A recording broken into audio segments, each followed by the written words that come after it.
Hello বন্ধুরা, আসসালামু আলাইকুম। সফলতা এমনি নিয়ে আসে না, সফলতার পিছনে থাকে বিশাল এক গল্প, এক গাদা পরিশ্রম, কঠোর ত্যাগ, তিতিক্ষা, নানা প্রতীক্ষার পর আসে সফলতা।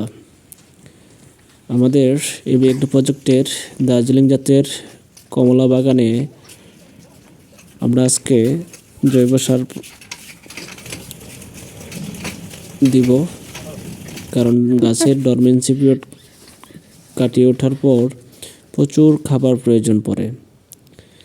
সেটা পূর্ব থেকে ব্যাকআপ দেওয়ার জন্য আমরা আসলে একটা প্রজেক্টের নিজস্ব উৎপাদিত ভার্মি কম্পোস্ট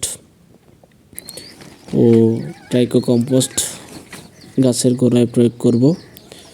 তো ভার্মি কম্পোস্টের সাথে আমরা ম্যাগনেসিয়াম সালফেট মিক্সার এছাড়াও ট্রাইকো কম্পোস্ট মিশিয়ে গাছের গোড়ায় দিয়ে দিব, কারণ এই সময় নাইট্রোজেন জাতীয় খাবার গাছের গোড়ায় প্রয়োগ করা যাবে না। শীতের শেষেই গাছের যেহেতু প্রচুর ফুল ফল চলে আসবে ডরমেন্সি পিরিয়ড কাটিয়ে ওঠার পরই। তো যারা সাইট্রাস জাতীয় বাগান করতে আগ্রহী, বাগান করতে চান অথবা নিজের উৎপাদিত ফল উৎপাদন করে পারিবারিক চাহিদা মেটাতে চান, তারা অবশ্যই প্রচুর জৈব সার ব্যবহার করবেন। তাহলে আপনার গাছ থাকবে সুস্থ সবল প্রাণবন্ত। আজকে কথা বলবো ভার্মি কম্পোস্ট সারের উপকারিতা, প্রয়োগ পদ্ধতি, নানা বিষয় নিয়ে।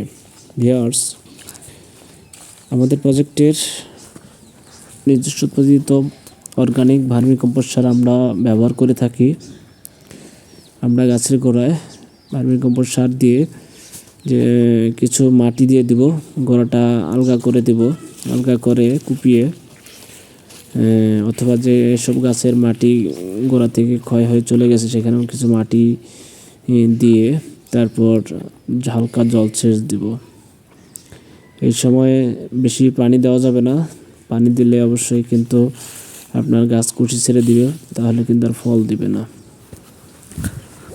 ভিউয়ার্স, যারা আমাদের সাথে রয়েছেন তারা অবশ্যই লাইক কমেন্টস করে পাশেই থাকবেন। নতুন নতুন ভিডিও, শিক্ষণীয় ভিডিও পেতে অবশ্যই শেয়ার করে উৎসাহ উদ্দীপনা দিবেন। ভিউয়ার্স, সাইট্রাস জাতীয় বাগানে অবশ্যই আপনাদের খেয়াল রাখতে হবে যে এই শীতের সময়ে যাতে অতিরিক্ত রাসায়নিক সার প্রয়োগ না করা হয়। যেহেতু আমাদের গাছগুলো খুবই ছোট, তাই আমরা আসলে অধিক পরিচর্যা করে থাকি, ফল নিতেও পারি নাও নিতে পারি, তাই জৈব সার প্রয়োগ করা হচ্ছে। ভিউয়ার্স, আবারও দেখা হবে।